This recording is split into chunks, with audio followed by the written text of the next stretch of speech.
अच्छा तजिया का अतर काज़मी हमारे साथ हैं। अतर काज़मी साहब, अपोजिशन वालों से गैर मुल्की सफ़ीरों की मुलाकातों पर खान साहब को सख्त एतराज़ रहे हैं और अब वो पहले अमरीकी वफ़द से मिले। आपको पता है इल्हान उमर, जो हम तस्वीरें भी दिखा रहे हैं, वो भी आई हुई थी और अब बरतानवी हाई कमिश्नर से।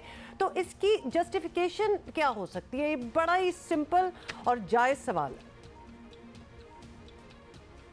देखिए, एतराज इस बात पे होता था कि जो मुनारिफ अराकीन हैं उन्होंने मुलाकातें की और किस सिनारियो के अंदर मुलाकात की। वैसे तो सफ़ीरों के साथ मुलाकातें होती भी रहती हैं और जिस अमरीकी वफ़द के साथ उन्होंने मुलाकात की उसके अंदर इल्हाम उमर भी शामिल थी। वो अमरीकी सेनेटर हैं जिन्होंने इस्लामोफोबिया के हवाले से बड़ा काम किया और अमरीका में भी बहुत सारे लोग उनके ऊपर एतराज़ात करते हैं। सफ़ीरों से मिलने में कोई एतराज़ नहीं है, सफ़ीरों से लोग मिलते रहते हैं, लेकिन उनका जो ख़ास एतराज़ था कि राजा रियाज साहब से कोई अगर डिप्लोमेट मिल रहा है तो वो क्या डिस्कस कर रहा है। और मेजॉरिटी उन लोगों ने मुलाकातें की जो बाद में जाके दूसरी जमातों के साथ शामिल होकर उन्होंने हुकूमत को गिराई। तो ये एतराज था। बाकी ना ये पीटीआई का कभी बयानिया रहा है इस हवाले से, वैसे वजाहत तो वो खुद दे सकते हैं, लेकिन ना ही उनका कभी ये बयानिया रहा है कि हम मगरिब के साथ ताल्लुकात खत्म करना चाहते हैं या अमरीका के साथ ताल्लुकात खत्म करना चाहते हैं। वो सिर्फ कहते ये हैं कि बराबरी की सतह के ऊपर ताल्लुकात होने चाहिए और मेरे ख्याल में ये एक वैलिड पॉइंट है, ताल्लुकात तो होने चाहिए और ना ही हम अफोर्ड कर सकते हैं कि हम अमरीका से ताल्लुकात खत्म करें। अच्छा साहब, वजाहत तो आप भी उनके बिहाफ पे बहुत अच्छी देते हैं। वैसे वो अपोजिशन के लीडरान से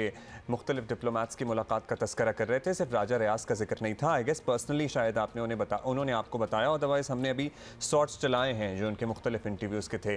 खैर, ये बता दीजिए कि तहरीक इंसाफ की जानिब से माजी की अपोजिशन की मगरबी ममालिक के सफ़रा से मुलाकातों को साजिश से जोड़ा जाता रहा है। अभी हमने दोबारा से आपको शायद सुना नहीं, आपने या आप मसरूफ़ थे, ये सुनवाया भी है।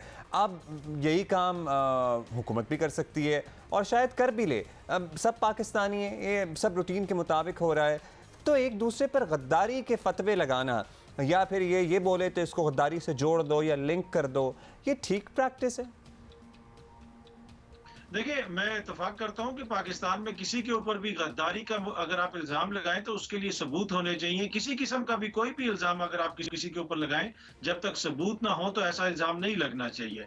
लेकिन उसमें मसला ये है कि जो गैर मुल्की साजिश का जहां तक ताल्लुक है, वो एक ऐसी चीज़ है कि जिसमें बहुत सारे शवाहिद सामने आ चुके हैं। एक खत सामने आ चुका है, अमरीकी जो साइफर है वो सामने आ चुका है। 2 दफ़ा हमारी नेशनल सिक्योरिटी कमेटी ने एक अलामिया जारी किया जिसमें कहा गया कि पाकिस्तान के अंदर संगीन मुदाखलत हुई है। तो उसमें तो कोई शक नहीं है। वो जो गैर मुल्की साजिश है वो एक डिफरेंट चीज है, उसके हवाले से तहकीकात होनी चाहिए, उसके हवाले से बहुत सारे सबूत हैं। लेकिन इन प्रिंसिपल मैं आपसे एग्री करता हूं, किसी भी शख्स के ऊपर आप हुब्बुल वतनी का या किसी किस्म का शक अगर जाहिर करें या इल्जाम लगाएं तो उससे पहले आपके पास सबूत होना जरूरी है। अच्छा, अब ये भी बताइएगा कि बरतानवी हाई कमिश्नर की मुलाकात से मुतालिक जो बातें सामने आई हैं वो भी अहम है बड़ी, क्योंकि खान साहब उन्हें मनी लॉन्ड्रिंग के नुकसानात जो हैं वो बताते रहे, उन्हें बताते रहे कि ऐसे ही इक़दामात के बायस पाकिस्तान से हिजरत करने वाले बढ़ते जा रहे हैं। ये सारी बातें हुई, तो जब वो हुकूमत में थे, सवाल हमारा ये है तब वो बरतानवी हुकाम को ये बात क्यों ना समझा पाए? मतलब तब तो वो हुकूमत में बैठे हुए थे, इनफैक्ट कोई मुआहिदा किया जा सकता था। तो सवाल बनता है कि तब वो ये कॉन्वर्सेशंस क्यों नहीं कर रहे थे? देखिए, वो उनका बयानिया तो यही है। उन्होंने क़ौम मुत्तहिदा के अंदर भी खड़े होकर ये बात की, उन्होंने बरतानिया से भी बार बार ये बात की और बार बार इंटरनेशनल मीडिया के ऊपर भी ये बात की कि दुनिया भर से गरीब ममालिक से पैसा निकलता है, चोरी होता है और अमीर ममालिक में जाता है। अब कन्विंस किन को करना है? कन्विंस उनको करना है। थैंक यू अतर काज़मी साहब, पाकिस्तान तहरीक इंसाफ का मौक़िफ़ आपने पेश किया, शुक्रिया उसके लिए।